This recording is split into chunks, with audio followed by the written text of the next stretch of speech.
Bienvenue à toutes et à tous à cette grande édition sur Ecofin Télévision et merci de nous choisir pour vous informer. À l'aube de la journée internationale de lutte contre la corruption, célébrée chaque 9 décembre et placée cette année sous le thème « S'unir avec la jeunesse contre la corruption et façonner l'intégrité de demain », la République démocratique du Congo dresse un bilan mitigé de ses efforts de gouvernance. Malgré un contexte historique de méfiance envers les institutions, les pays enregistrent des avancées modestes mais réelles, portées notamment par l'action soutenue de l'Inspection générale des finances et tente de redonner espoir à sa jeunesse appelée à devenir le pilier d'une intégrité publique renouvelée. Le détail dans cet élément de Fulgence Milay.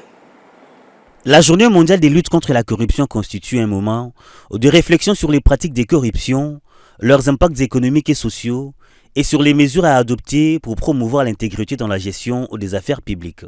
Selon l'indice de perception de la corruption, la RDC occupe actuellement la 162e place sur 184 pays évalués, avec un score de 20 sur 100.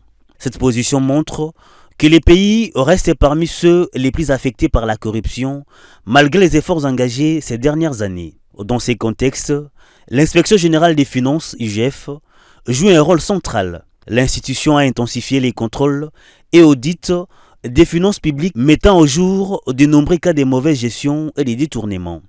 Le travail de l'IGF a permis de réduire de manière significative certaines pratiques irrégulières dans plusieurs administrations et de renforcer la responsabilisation des acteurs publics.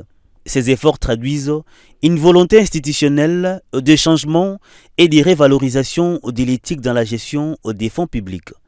Parallèlement, la CNRF, en tant que cellule nationale des renseignements financiers, assure une vigilance constante sur les flux financiers, le blanchiment des capitaux et les financements illicites. Ces deux institutions travaillent en synergie pour renforcer la lutte contre la corruption.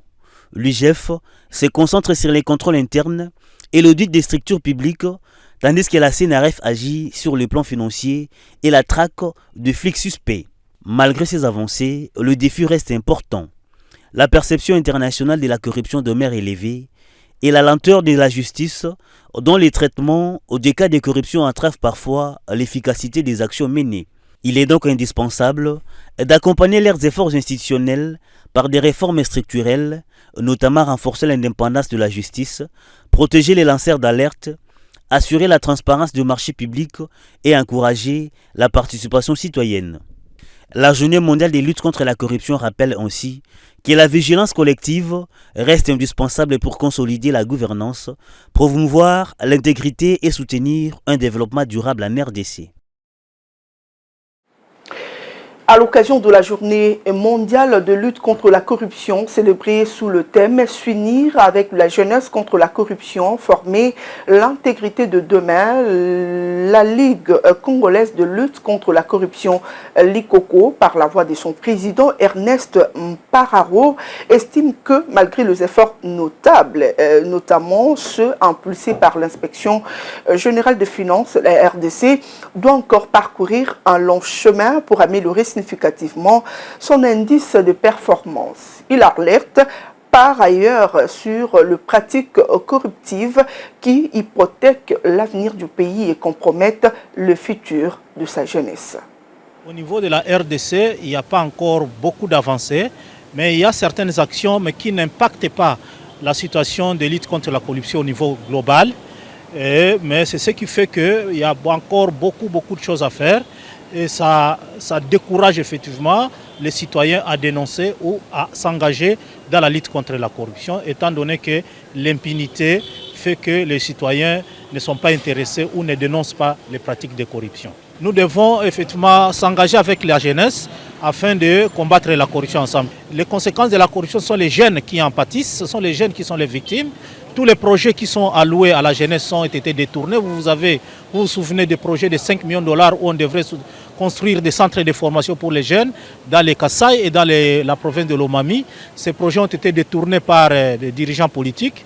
Et aujourd'hui, ce sont les jeunes qui sont des victimes.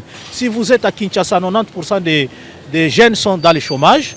Et pourquoi ils sont dans le chômage? C'est à cause de la corruption. C'est pour cela qu'aujourd'hui, nous les avons sensibilisés pour qu'ils viennent, qu'ils comprennent les conséquences et qu'ils s'engagent ouvertement et activement à lutter contre la corruption avec des organisations comme la nôtre et avec les institutions comme l'Inspection générale des finances.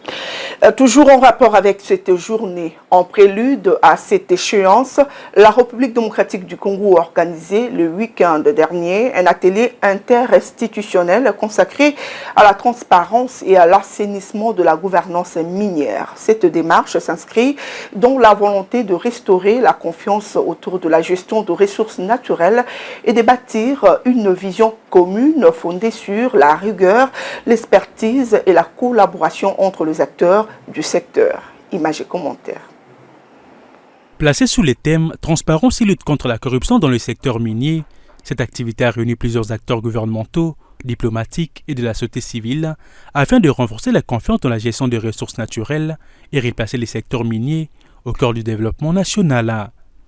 Le ministre d'État Guilain Yembo a rappelé les paradoxes d'un pays riche en minerais mais dont la population profite peu de retombées en raison de la corruption, de la fraude et de la mauvaise gouvernance. Il a plaidé pour une transparence accrue, une gestion rigoureuse et un système minier fondé sur la redevabilité. Y remédier permettra à notre pays, premièrement, de promouvoir son image comme destination fiable des investissements étrangers dans le secteur minier. Deuxièmement, de renforcer les capacités de l'administration minière. Troisièmement, d'intensifier les recherches géologiques et minières pour notamment certifier nos réserves. Et quatrièmement, garantir la valeur ajoutée par la transformation locale, gage du vrai profit. Ce qui passe entre autres par le renforcement des mesures de protection des investissements, stabilité du régime fiscal, assurances et garanties diverses contre l'expropriation, etc. Et puis le renforcement des mesures de lutte contre la fraude et la contrebande minière, notamment sur les minéraux radioactifs, le développement des programmes de formation continue et le renforcement des capacités des agents des ministères concernés. Cet atelier constitue ainsi une étape significative vers une exploitation minière responsable, condition indispensable au développement durable de la RDC et l'amélioration du bien. Poursuivant cette édition dans un contexte de recrudescence des actes de fraude et d'insécurité dans les zones minières, le gouvernement congolais multiplie les efforts pour assainir le secteur. Le 8 décembre, le vice-premier ministre en charge de l'Intérieur, Jacques Chabani, a réuni à Kinshasa les principaux acteurs institutionnels autour de la révision de la feuille de route nationale contre la fraude minière. À travers cette séance de travail, le VPM a voulu réaffirmer la volonté du gouvernement de rendre plus efficaces les actions déjà amorcées sur le terrain. Suivez. La lutte contre la fraude minière en République démocratique du Congo entre dans une phase d'ajustement stratégique. À travers une séance de travail, le vice-premier ministre de l'Intérieur a voulu réaffirmer la volonté du gouvernement de rendre plus efficaces les actions déjà amorcées sur le terrain. En présence de la gouverneure du Lualaba et des représentants des ministères des Mines et de la Justice, il a été question de renforcer la sécurisation des sites miniers, d'adapter les mesures aux réalités actuelles, mais aussi d'anticiper les éventuelles menaces d'envahissement des zones d'exploitation. La fraude minière, au-delà de son impact économique, reste une source majeure d'insécurité et de tensions sociales. La gouverneure du Lualaba a insisté sur la nécessité d'une collaboration étroite entre le service de l'État et les entités locales pour assurer une gouvernance minière plus rigoureuse tout en préservant les intérêts des communautés riveraines. Les résolutions continuent, nous sommes en train d'y réfléchir et nous pouvons rassurer les secteurs miniers que les solutions sont en train d'être prises afin qu'ils soient sécurisés parce que ça vaut de notre économie et ça vaut de l'économie de toute la République. N'oublions pas que la province du Lualaba a à son sein plus de 65% de toutes ces sociétés minières, donc il est rassurant pour ces sociétés que l'État s'épanche sur leurs revendications qui est l'envahissement des sites miniers.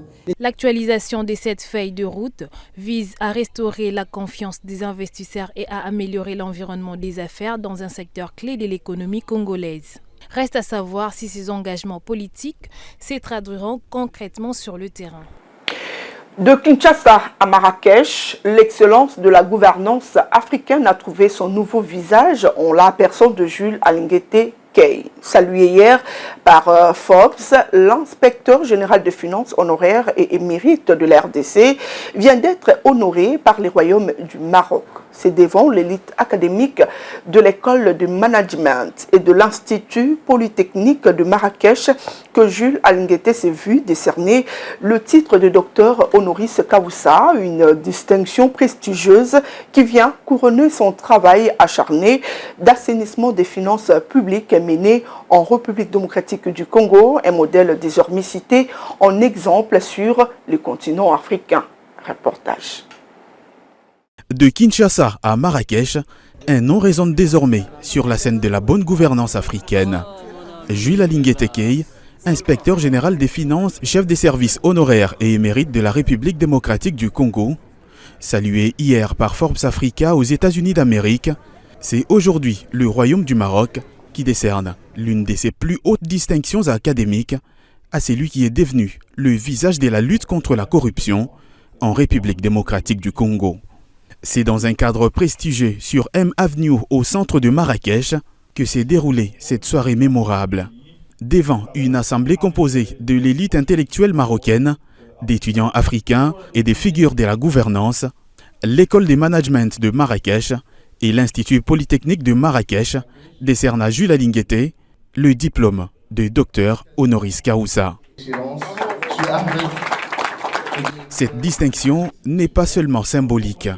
Elle vient couronner des efforts acharnés et documentés pour l'assainissement des finances publiques et la prédation des deniers publics en République démocratique du Congo. Un travail dont l'impact dépasse aujourd'hui largement les frontières congolaises.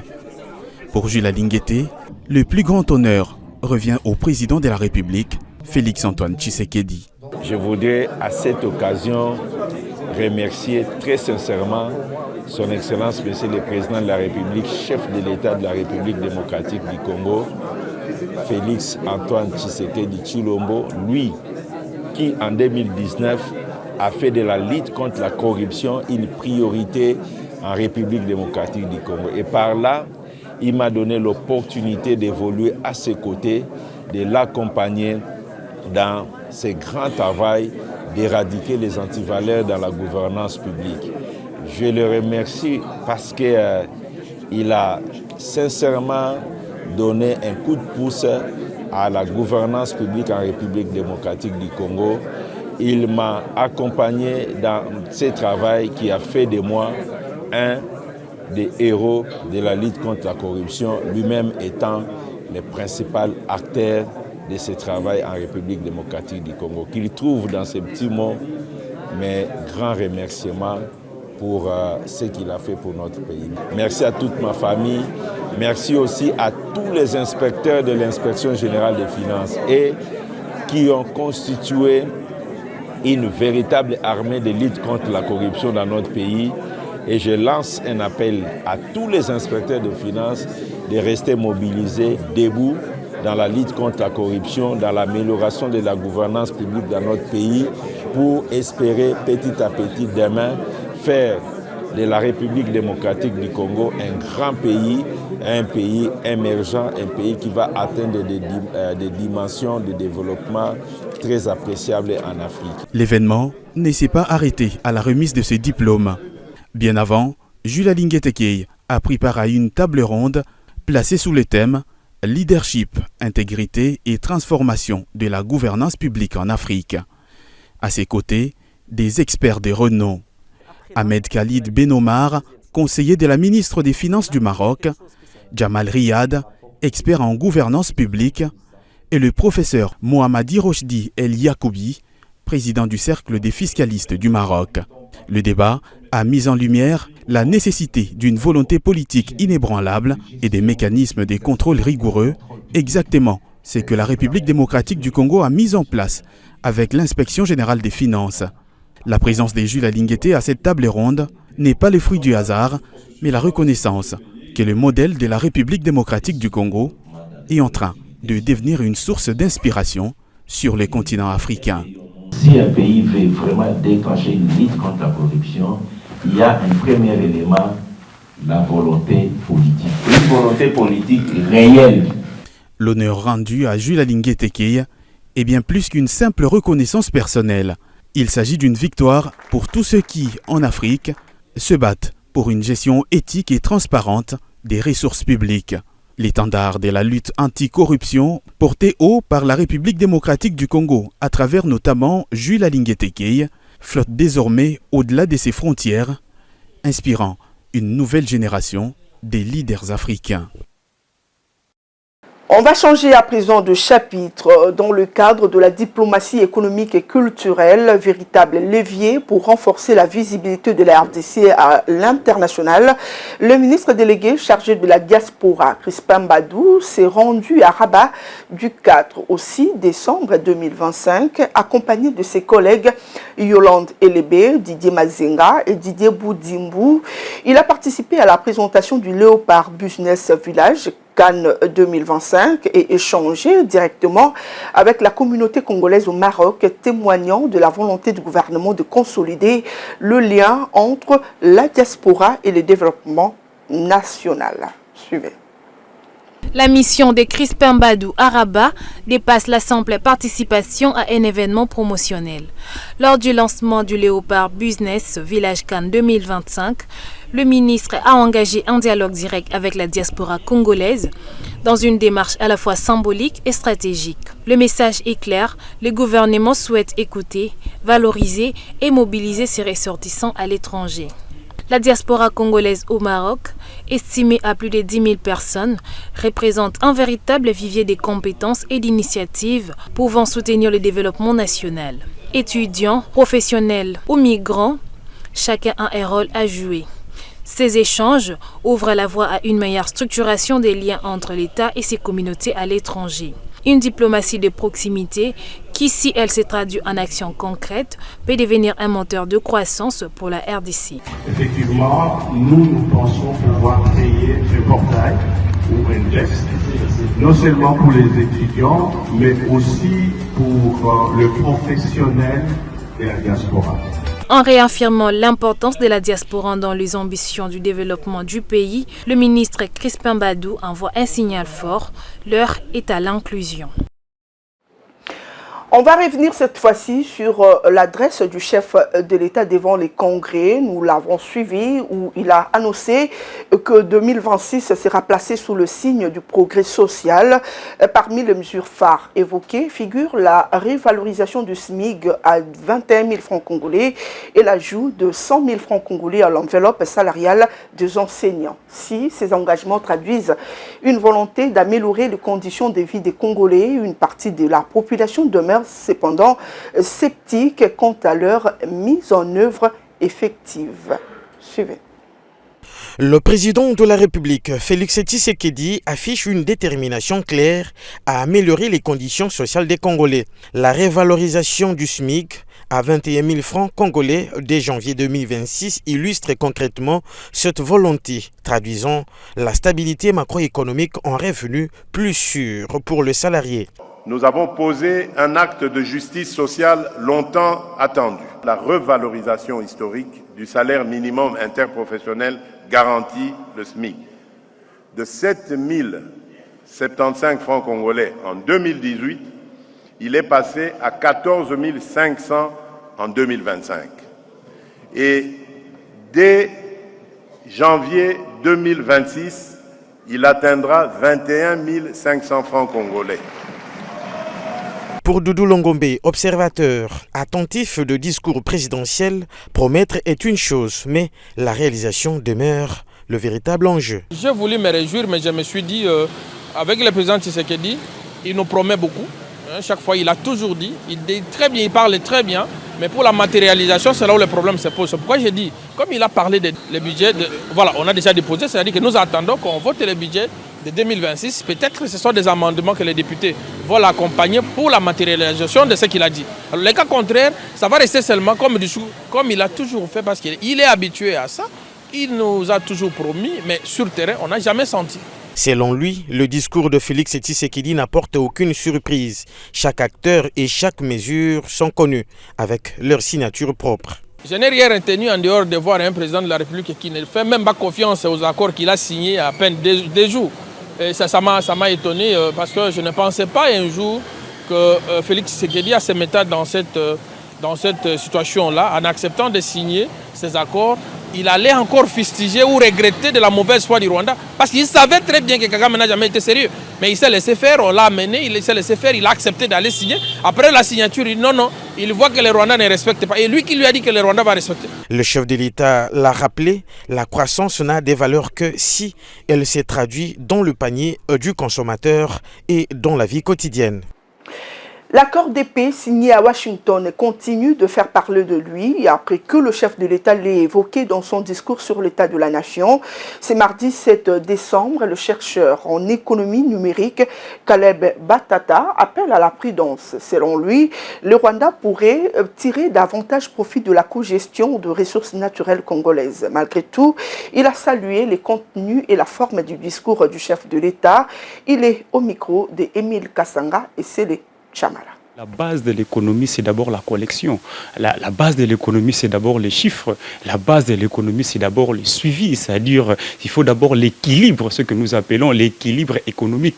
Lorsque l'équilibre économique se présente dans un cadre, dans un contexte où on voit déjà la RDC et le Rwanda, une machine bien configurée pour malmener les actions en RDC, nous devons parler de quelle économie? C'est l'échec total, c'est l'échec total. Parce que vous savez, le chef de l'État, il peut toujours dire, il peut toujours parler comme il faut, et tant qu'il est garant des institutions, il reçoit les rapports. Mais ces rapports-là doivent être quantifiables parce que lorsqu'il n'y a pas la quantification, écoutez, tout ce que nous disons sur terrain, ça tombe caduc.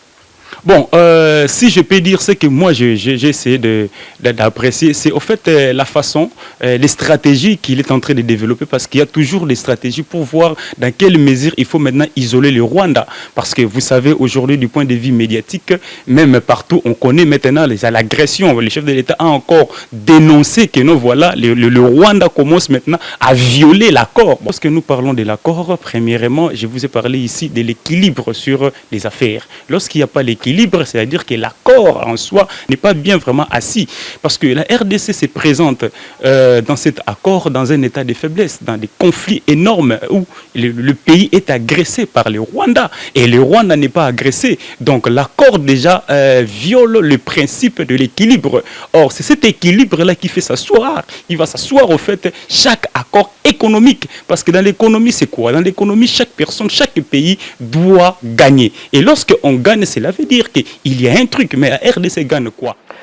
Le sportif congolais salue la reconnaissance du sport par le chef de l'État qui a placé son développement au cœur de sa stratégie pour le développement durable lors de son adresse à la nation le 8 décembre.